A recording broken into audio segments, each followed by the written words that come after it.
Saint-Pierre-et-Miquelon première. Voilà, et c'est l'heure Frédéric, il est 7h12 sur la première, c'est l'heure de notre entretien avec ce matin, Monsieur Gilbert Montagnier et la réalisatrice Anne Dore. Bonjour Gilbert Montagnier. Mais bonjour tout le monde, bonjour, ça fait plaisir d'être en contact avec vous. Je précise, et on l'entend, que vous êtes en duplex depuis votre hôtel à Saint-Pierre. Voilà. Merci de nous accorder un peu de votre temps avant de prendre la mer, je crois, une journée à Miquelon. Et oui, une journée à Miquelon, alors ça va être une première pour moi. Remarquez. Toute une aventure. Ah, c'est toute une aventure, mais ici tout est une aventure, parce que ici d'être à Saint-Pierre, c'est vraiment la première pour moi, et j'aime beaucoup ça, c'est très intéressant de découvrir tout ça. Alors, une première, effectivement, découverte de l'archipel, mais sans la vue, évidemment. Est-ce que je peux vous demander ce que vous percevez de ce territoire ? Ah bah plein de choses, moi vous savez, je fonctionne pas en pensant sans la vue. Pour moi, j'ai ma vision à moi depuis le début de ma vie, il faut que je vous explique ça. Et donc, comment je perçois ? Alors, je perçois des ruelles en quiétude, on se balade. Ça m'amuse de penser qu'il y ait des voitures, parce que je me dis mais pourquoi des voitures, c'est pas si grand que ça, et on me rétorque mais oui, mais l'hiver tu comprends, avec la neige bien sûr. Alors là j'arrête de parler, je dis bah oui, c'est très bien. Les magasins, les odeurs. Oui, alors ce qui m'a intéressé quand je suis arrivé, quand l'avion s'est posé sur la piste, il y avait une odeur d'herbage très forte, et je me suis dit bah tiens, c'est bien ça, il y a de l'agriculture par ici, et ça c'est sympa. Et puis les gens, moi ce qui m'intéresse c'est les gens, c'est ma devise, hein, tout le monde est différent et important. Et donc j'ai vu hier les collégiens hier matin, avec qui on s'est entretenu pendant 1h30. On va en parler, Gilbert. Ouais, on va revenir effectivement sur vos rencontres d'hier et vous me puis posez la celles question, alors je vous réponds, qui sont c'est pour ça. prévenues. Oui, tout à fait. On va parler ensemble, bien sûr, de chansons ce matin, avec votre concert demain au Centre culturel, mais aussi là, de handicap, au travers notamment de ce documentaire que vous avez consacré avec Anne Dore. Oui. Documentaire qu'on verra ce soir à Saint-Pierre. Anne Dore, bonjour. Bonjour Frédéric. Merci également d'être Bonjour, avec nous. Anne. Salut Gilbert. Gilbert, le visionnaire, c'est le titre que vous avez donné à votre document. Oui. C'est une projection en avant-première ici à Oui, Saint-Pierre. tout à fait. En avant-première, le film est fini depuis 15 jours à peu près. Il n'a pas du tout encore été projeté, même pas devant les journalistes en métropole. Voilà, on est arrivé avec la clé USB dans la poche et on va vous le montrer. On l'a montré hier, et puis on va vous le montrer. Même Gilbert, il ne l'a pas vu en entier. C'est vrai, Gilbert? c'est ce soir, on va se faire la séance ce soir. Où est-ce que ça se passe, la séance ? Au Centre culturel et sportif, c'est voilà, à 20h30. Ouais, très bien.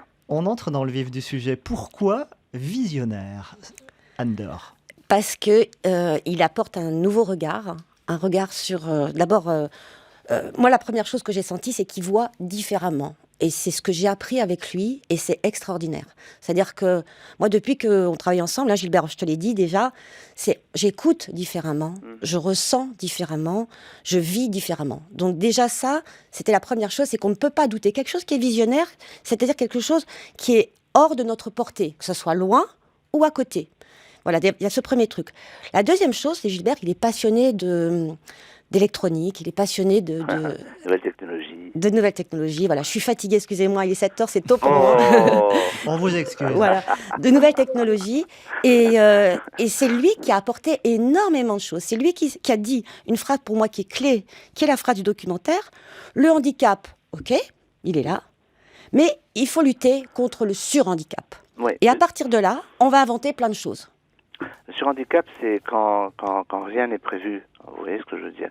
S'il y a pas un trottoir abaissé pour les fauteuils roulants, s'il n'y a pas si par exemple il y a un restaurant où il y a 3 marches et qu'on n'a pas mis un plan incliné pour que le fauteuil roulant puisse entrer, ça va pas. S'il y avait un feu rouge, il y a un feu rouge ici, Frédéric ? Il n'y a pas de feu rouge à Saint-Pierre-et-Miquelon, la belle vie pour vous. Oui, comme ça on peut traverser.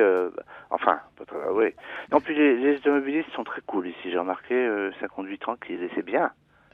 Bon, on revient à ce documentaire. Je vous propose d'en écouter un extrait. Ma vie est particulière. Tout a commencé ici, dans ce beau quartier populaire, mon quartier Ménilmontant.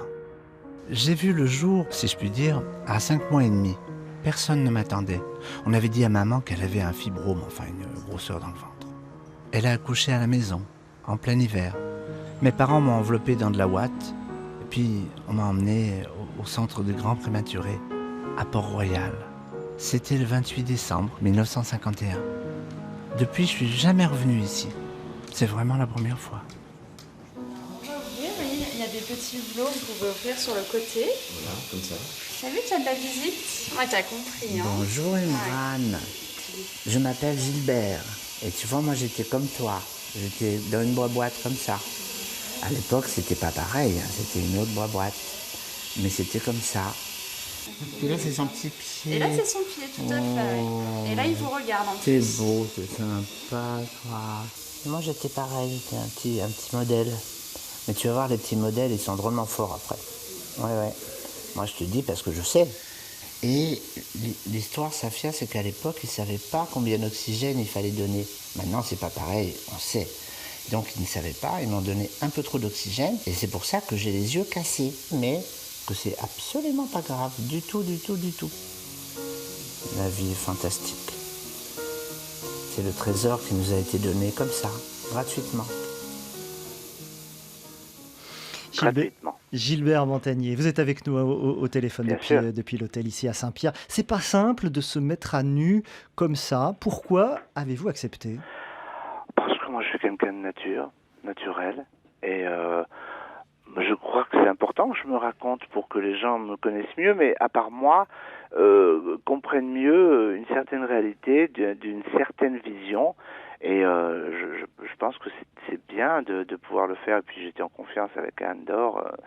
Donc ça me fait plaisir de réentendre ce petit extrait-là, parce qu'effectivement j'étais assez bouleversé, mais dans un bon sens, hein, devant ces petits prématurés. Et justement, quand je pense à la prématurité, je vous ai écouté depuis Paris, et j'ai écouté, vous aviez eu une interview avec le directeur de l'hôpital ici à Saint-Pierre, et je me demandais comment ça se passe en néonatalité ici à Saint-Pierre. J'espère qu'il y a tout ce qu'il faut, parce que c'est très important. Il y a une petite natalité, une petite maternité, avec environ 45 naissances par an, effectivement. Parce que les prémas, c'est différent, vous voyez ce que je veux dire. Les prématurés, il faut les traiter différemment. Et ils sont traités à Saint-Jean-de-Terre-Neuve avec l'avion, effectivement. Ah oui. Anne Dor, vous côtoyez Gilbert Montagnier depuis 20 ans. Oui. Au fond, c'est qui Gilbert Montagnier? Alors ça, c'est la bonne question. C'est un homme extraordinaire. Le documentaire commence comme ça, et c'est pas anodin, c'est pas moi qui le dis, c'est moi qui le pense aussi.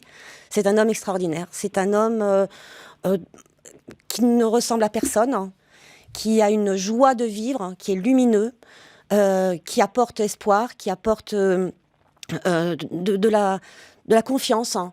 Hier, Gilbert l'a pas raconté, mais hier, on a été au centre des handicapés, toute l'après-midi, et de voir Gilbert discuter avec ses enfants, dont certains connaissent leurs différences, hein, et de leur donner... Moi, j'ai vu les yeux des enfants changer. J'ai vu les enfants un peu timides à côté de Gilbert, hein, et d'un seul coup, Gilbert était à côté, mais vraiment à côté. Il se tenait, Gilbert posait la main sur l'épaule, et il leur parlait, et j'ai vu les yeux des enfants changer. Voilà, Gilbert, c'est quelqu'un qui fait changer le monde. Gilbert, vous étiez c'est ce qu'on appelle ici à Saint-Pierre le chalet Willy, Oui. où effectivement vous avez rencontré des enfants et aussi des adultes, je crois, handicapés. Non, il n'y avait que des enfants. Oui. Racontez-nous ce moment. Ça, c'est spécial, hein, parce que d'abord, je rends hommage aux éducatrices que j'ai rencontrées là-bas. Je sais qu'elles font tout ce qu'elles peuvent. J'insisterai sur... le fait qu'on leur donne encore plus de moyens pour être formés, parce que chaque famille d'handicap, vous comprenez, chaque famille d'handicap, ça veut dire les non-voyants ou les gens qui sont sur fauteuil ou les gens avec des problèmes cognitifs, c'est pas du tout les mêmes besoins. Et donc, quand on ne traite pas la globalité, on traite rien du tout. Donc ça, c'est très important. Alors, moi, j'ai vu des enfants plus ou moins lourdement handicapés. Et c'est vrai que on est tous néophytes de l'handicap de l'autre, en fait. Moi, je découvrais aussi, j'aimais bien leur poser des questions, mais c'est vrai que ça m'a causé un peu de peine quand j'ai posé une question à l'une d'entre elles. Je lui ai demandé, tu sais pourquoi tu es là? Et elle m'a dit non, je sais pas. Et ça m'a, parce Parce que moi, ma situation de non-voyant, ça n'a rien à voir avec tout ça, vous voyez ce que je veux dire. Vous avez, je crois, rencontré un enfant qui lui aussi est atteint de malvoyance. Ah oui, ça c'était vraiment Qu'est-ce que bien. vous lui avez dit? Quel est le conseil que vous lui avez donné? Je lui ai dit, écoute, si tu crois que ta vie va être finie parce que tu vas plus voir, c'est tout à fait faux, dans le sens où tu vas avoir une possibilité de voir différemment. Quand je te dis ça à l'UHD, je te dis ça en toute humilité, dans le sens où moi je ne sais pas la situation que tu traverses, effectivement, puisque moi je suis non-voyant de naissance.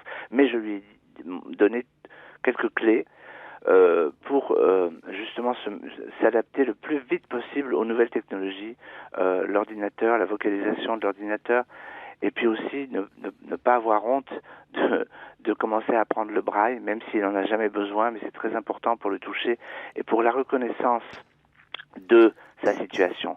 Je pense qu'on se bat beaucoup plus quand on sait ce qui nous arrive. Parce que si on le nie, bah là, c'est une perte de temps terrible. Je voudrais rendre hommage aux parents d'enfants en situation de handicap, comme on dit, parce qu'eux ont un rôle prépondérant à jouer, puis c'est très important.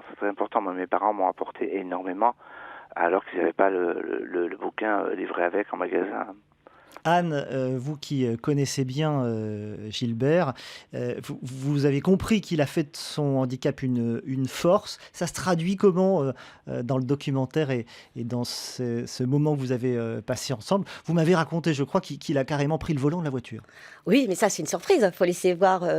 Il faut que les gens viennent voir ça. Mais c'est vrai que Gilbert est surprenant là-dessus. Gilbert, il se permet tout. Il ose tout. Donc c'est ça sa force en fait, c'est qu'il s'interdit rien.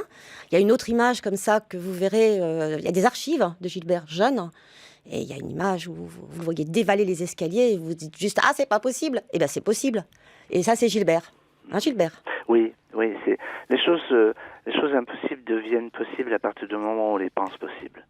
Si on les pense impossibles, elles ne seront jamais possibles. Vous avez cuisiné dans le reportage, je crois que vous nous avez mitonné un sabayon de lapin. Ça me donne faim dès le petit-déj. Ouais, c'est vrai.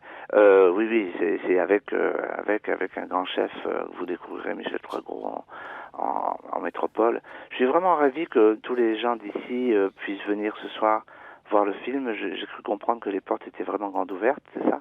Oui, c'est ça, Gilbert, oui. Tout à fait, c'est à 20h30, je le rappelle. Votre message, Gilbert Montagnier, c'est vraiment, il faut dédramatiser le handicap?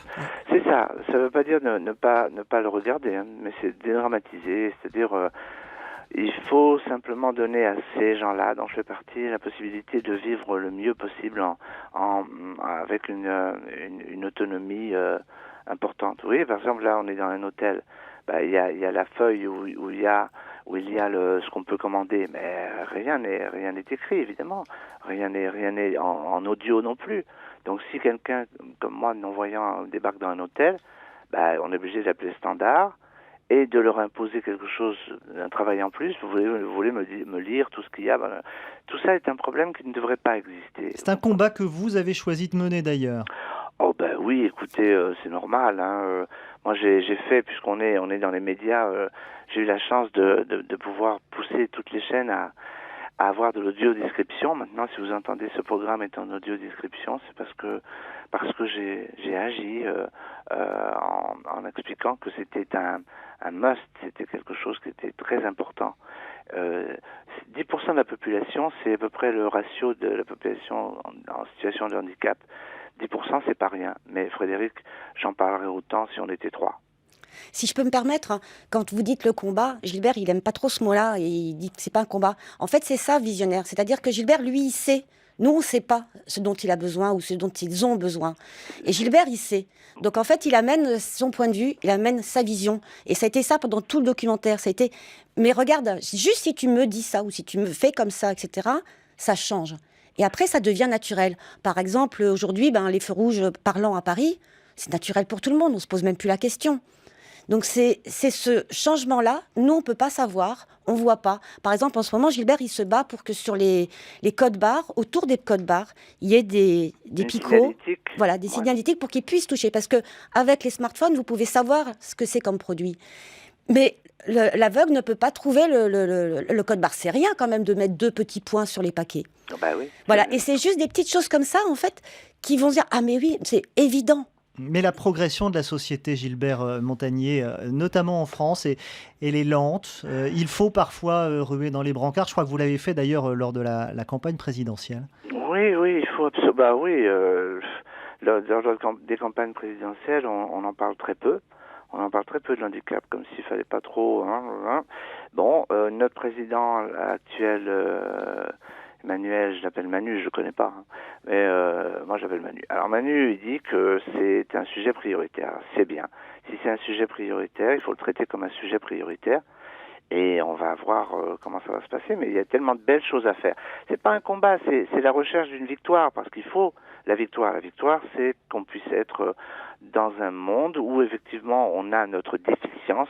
Moi, je préfère maintenant le mot déficience qu'handicap, parce qu'handicap, ça implique tout de suite que c'est pas possible, quoi. Handicap, il y a une barrière, tu peux pas. Une déficience, ok, j'ai une déficience visuelle, mais l'important, c'est qu'on puisse fonctionner le mieux du monde, parce qu'en fait, tout ce qu'on veut, c'est rien de plus que ce que vous avez, rien de moins non plus, mais on veut juste vivre à vos côtés, parce qu'on vit dans le même monde, c'est ça la bonne nouvelle, hein. On vit dans le même monde. À découvrir en tout cas ce documentaire d'Anne Dore, Gilbert le Visionnaire, ce soir au CCS à 20h30, je le rappelle. Gilbert, vous êtes également sur l'archipel pour chanter à concert demain soir vos chansons et celles de Gilbert Bécaud également. C'est un guide, Gilbert, pour vous, Gilbert Bécaud? Oui, ça a été l'un des 3 chanteurs français qui m'ont donné envie de chanter quand j'étais môme. Donc on va faire quelques chansons de son répertoire qui font partie de mon dernier album qui s'appelle Gilbert chante Bécaud. Et demain on est avec toute mon équipe. C'est pas un show au rabais, hein. C'est vraiment on vous fait le total. On vous fait confiance. Et on va vraiment s'éclater ensemble. Et je compte sur vous pour mettre le feu. Enfin, j'y contribuerai un petit peu aussi. Vous savez que Bécaud a débuté comme pianiste dans un bar à Paris. Ouais. Vous connaissez le nom de l'établissement? Non. Il s'appelait Le Handicap. Incroyable, ça. C'est vrai? Ouais. Ben là, vous m'apprenez un truc. Oui. Et puis Gilbert, il avait écrit notamment une chanson pour Edith Piaf que les gens connaissent mal, qui s'appelle « J'étais dans la peau ». J'adore cette chanson et un jour je la ferai sur scène. Alors on entend des chansons et des tubes de Bécaud, hein. Ce sera donc demain soir là encore au Centre Culturel. Pas seulement, on entend aussi du Montagnier. Ah ben oui, surtout même d'ailleurs. En majorité c'est les miennes. Hein. Parce que j'aime tellement les faire partager et puis j'aime tellement entendre le public chanter. Si je peux me permettre, il y en a une, Gilbert il m'a promis qu'il la ferait, c'est vraiment ma préférée, et qui va très très bien avec le thème ici, et qui est la philosophie de Gilbert de faire le premier pas. Elle s'appelle « Pardonner ». C'est une chanson qui a été écrite par Claude Mel, qui est venu sur l'archipel il y a quelque temps, et tout ça, ça boucle tout. J'allais dire, cette chanson boucle notre aventure, elle boucle le message de Gilbert, elle fait partie de mes valeurs aussi, de faire ce premier pas. Et voilà, tu m'as promis, hein, Gilbert. Hein. Oui, on va la faire. Pardonner, c'est aussi dire, on pardonne les petites erreurs, les choses comme ça, mais on va pas recommencer les mêmes, parce que sinon on s'en sort pas. Merci à tous les deux. Rendez-vous donc vendredi soir pour ce concert, pour voir vos étincelles dans les yeux, dans les lunettes. Là-bas. Voilà, merci beaucoup à tout le monde. Merci. Voici le journal de France Info, il est 7h30. Saint-Pierre et Miquelon, première.